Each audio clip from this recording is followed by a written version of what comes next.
Here we have the prototype of a single Braille wheel using an Arduino controller and servos for motive power. In front are the two circuit boards. One of them is for the driver, the other one is a debugging tool, the one on the left. You see it uses an Arduino Nano for powering that allows USB connection in and controls to the servo out. Looking up, we see the three gears that make up a single Braille cell.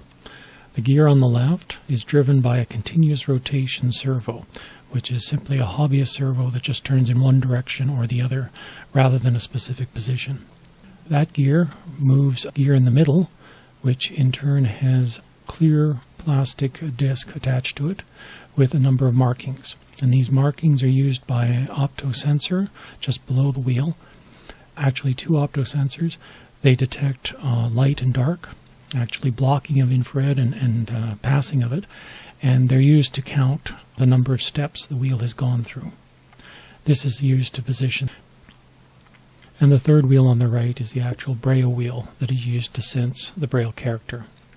It works by being moved by the motor and positioned properly by the second wheel. Whatever three rows of dots are positioned up in a sense window, which is an opening in the case, those three dots or three rows provide the pattern that is sensed. The way it works is that the actual wheel has 64 rows around its circumference of 2 dots each.